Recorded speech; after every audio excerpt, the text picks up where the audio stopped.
The Bible warns us very clearly that the man who will appear at the end of times will not have a frightening appearance.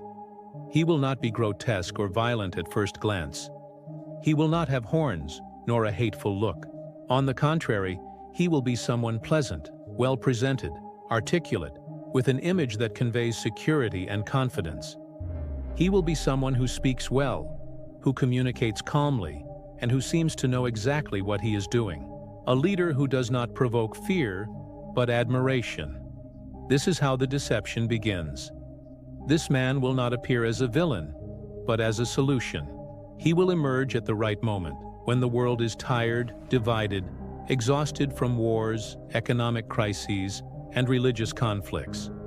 He will present himself as the hero no one expected, but whom everyone desired, a man who promises to solve what no one else could.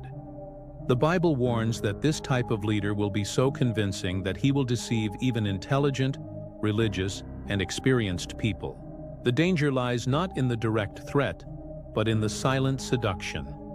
It is precisely in this scenario that one name begins to attract attention: Jared Kushner, a discreet, billionaire man who dislikes the spotlight, but who operates behind the scenes of the world's most important decisions. He doesn't need to shout or make grand public speeches.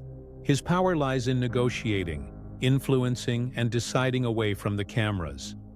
In 2025, his name regained strength, reassuming a central role as an advisor and strategist linked to the United States government. Kushner is known as a silent peacemaker.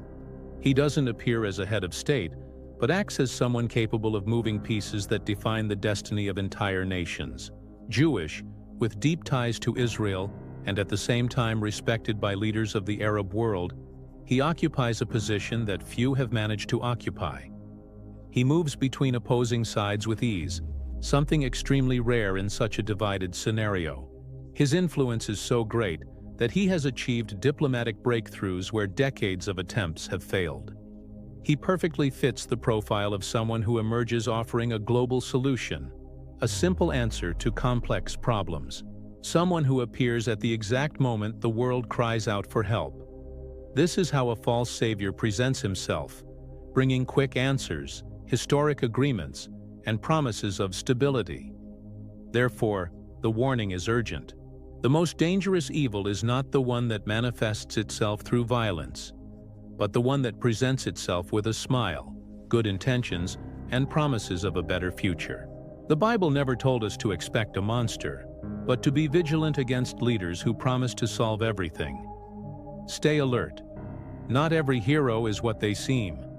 Sometimes the greatest deception comes packaged as hope.